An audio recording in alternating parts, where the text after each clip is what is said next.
लोकसभा चुनाव के लिए महाराष्ट्र में हलचल काफ़ी ज़्यादा तेज़ हो चुकी है।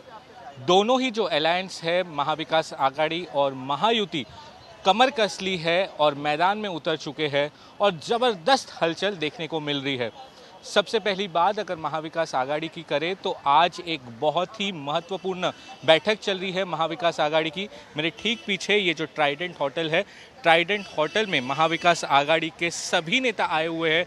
यहाँ पर शरद पवार से लेके उद्धव ठाकरे, बाला साहेब थोरात और सभी पार्टी के जो वरिष्ठ नेता है वो यहाँ पर पहुँचे हैं।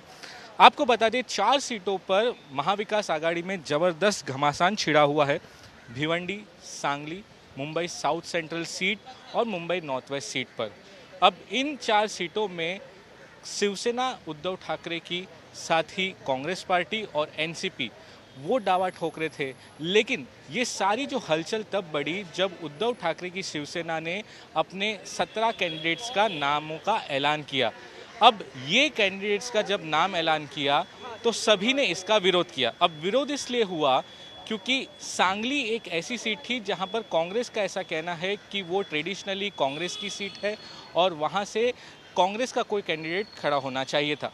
लेकिन उद्धव ठाकरे की शिवसेना ने वहां से अपने कैंडिडेट को मैदान में उतारा। उनका ये कहना था कि कोल्हापुर की जो सीट है वो कांग्रेस ने ली और उसी का कॉम्पनसेट करने के लिए यहाँ से हमने कैंडिडेट को उतारा। भिवंडी की बात करें तो भिवंडी से लगातार एनसीपी दावा ठोक रही है। साउथ सेंट्रल की बात करें तो कांग्रेस वर्षा गायकवाड़ को उतारना चाहती है और मुंबई नॉर्थ वेस्ट हमेशा से कांग्रेस की सीट रही है। वहाँ पर हमेशा से पहले सुनील दत्त, प्रिया दत्त, गुरुदास कामत, खुद संजय निरुपम वहाँ से चुनकर आए हैं।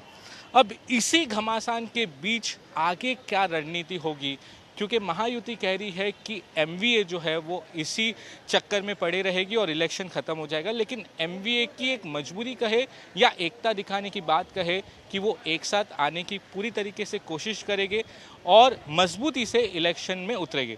इसी को चलते आज ट्राइडेंट में यहाँ पर ये मीटिंग चल रही है।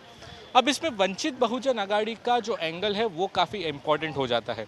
अब वंचित बहुजन आघाड़ी ने पिछले 2 इलेक्शन में, चाहे वो लोकसभा के चुनाव हो या महाराष्ट्र में असेंबली के चुनाव हो, वंचित बहुजन आघाड़ी के वजह से जो महाविकास आघाड़ी की सीटें हैं वो काफ़ी कम हुई है।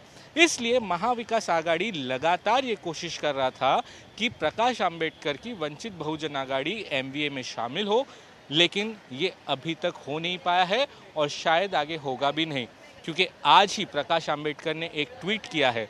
खुद प्रकाश आंबेडकर ने ट्वीट कर एक फ़ोटो किया है कि वीबीए को कैसे छुरा घोंपा जा रहा है संजय राउत द्वारा। उनका ऐसा कहना है कि एमवीए की ऐसी मीटिंग लगातार होती रहती है लेकिन वंचित बहुजन आघाड़ी को इसमें इनवाइट नहीं किया जाता, उनको पूछा नहीं जाता। तो ये कैसा अलायंस है?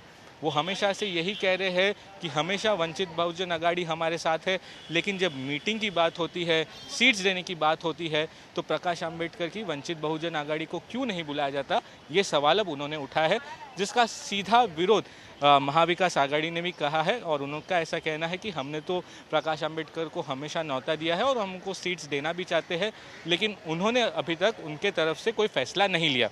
ये रही एक बात। उद्धव ठाकरे की शिवसेना की लिस्ट जारी करने के बाद कांग्रेस काफ़ी ज़्यादा नाराज़ है। अब सांगली में तो एक अलग से ट्रेंड शुरू हो गया है। मराठी में उसे कहते हैं कि सांगली शिवसेनाची नाही, सांगली काँग्रेसचीच। इसका मतलब ये है कि सांगली में कांग्रेस ही जीतेगा और कांग्रेस का कैंडिडेट ही वहाँ से लड़ेगा। अब सांगली के ऊपर यहाँ पर बहुत इंपॉर्टेंट मीटिंग हो रही है। दूसरा, अब एनसीपी के तरफ से ज़बरदस्त आवाज़ उठी है। अभी कुछ देर पहले मैंने एनसीपी शरद पवार की नेता विद्या चौहान से बात की और विद्या चौहान ने आज तक से खास बातचीत कहकर कहा कि मुंबई में 6 लोकसभा सीट है, 6 में से 4 लोकसभा सीट पर शिवसेना ने दावेदारी की है, 2 पर शायद कांग्रेस कर देगी, तो एनसीपी के पास क्या बचता है। तो विद्या चौहान ने ऐसा कहा है कि एनसीपी को भी एक टिकट मुंबई से चाहिए। अब वो शायद नॉर्थ ईस्ट की हो या फिर साउथ सेंट्रल की सीट हो, यहाँ से शिवसेना को अपने कैंडिडेट को वापस लेना चाहिए और वहाँ से एनसीपी को अपना कैंडिडेट उतारना चाहिए। ऐसा बात खुद विद्या चौहान ने कही और खासे नाराज शरद पवार भी है जिस तरीके से उद्धव ठाकरे की शिवसेना ने अपना कैंडिडेचर उतारा है। इसी मुद्दे पर विद्या चौहान ने क्या कहा, आइए ये सुनते हैं। ऐसा हम लोग मानते हैं। लेकिन अभी मुंबई में जो है, मुंबई के जो 6 सीट्स है, वहाँ पर एक सीट जो है ईशान्य मुंबई की, वो राष्ट्रवादी कांग्रेस के कोटे से है। नॉर्थ ईस्ट वाली। हाँ, तो उसमें नॉर्थ ईस्ट में अभी संजय दीना पाटिल को उन्होंने घोषित, जो हमारे पहले मुंबई में राष्ट्रवादी कांग्रेस के साथ थे, अभी वो अगर शिवसेना के साथ गए हैं और शिवसेना को अगर वो सीट लड़नी है तो उन्होंने हमें दूसरी सीट देनी चाहिए, मध्य मुंबई जो कहते हैं उसको, तो वो देनी चाहिए थी, एक्सचेंज कर सकते थे हम लोग। लेकिन राष्ट्रवादी को एक भी सीट नहीं, और 4 सीट ये कर लेते हैं और 2 सीट कांग्रेस ले लेती है, तो इसका मतलब ये नहीं, हमारे कार्यकर्ताओं में इतनी नाराजगी है। अब महायुति की बात करें तो महायुति में भी जो सीटों को बंटवारे को लेकर घमासान लगातार जारी है। इसी बीच अब बॉलीवुड की एंट्री हो चुकी है। बॉलीवुड की एंट्री में गोविंदा आज एकनाथ शिंदे की शिवसेना में शामिल हो चुके हैं और सूत्र हमें बता रहे हैं कि मुंबई की नॉर्थ वेस्ट सीट से वो लोकसभा चुनाव में उतरेंगे। अब आपको याद होगा कि गोविंदा 2004 में कांग्रेस में शामिल हुए थे और वो जब चुनाव जीत लड़े थे तो उन्होंने बीजेपी के बहुत ही वरिष्ठ नेता राम नायक को हराया था और 2004 में वो एमपी बने थे। लेकिन उसके बाद उन्होंने मतलब एक तरीके से राजनीति से उनका मोह भंग हो गया, उन्होंने राजनीति पूरी तरीके से छोड़ दी और अब पिछले 2 हफ्ते से हमारे सूत्र बताए हैं कि एकनाथ शिंदे की शिवसेना से वो लगातार टच में थे।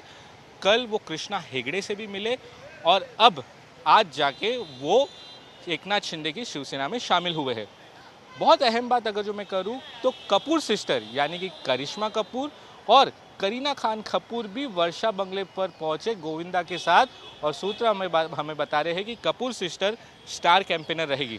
अब इससे फ़ायदा ये हो जाता है कि बॉलीवुड सेलिब्रिटी का एक टच मिल जाता है, महायुति और एनडीए को एक सेलिब्रिटी फीलिंग आएगी क्योंकि सेलिब्रिटीज़ के जो है वो कैंपेनिंग में शामिल हो गए और इसका खासा असर जो वोट बैंक्स होते हैं उस पर खासा असर पड़ता है क्योंकि आप जब कैंपेनिंग में जाते हो तो बॉलीवुड के सेलिब्रिटीज़ आपके साथ रहते हैं, तो ये एक टच हमेशा से रहता है। और हमारी जो सूत्र बता रहे हैं कि कांग्रेस भी कोई बॉलीवुड के एक्टर को मैदान में उतारेगी, ये तय है, आने वाले कुछ दिनों में पता चल जाएगा।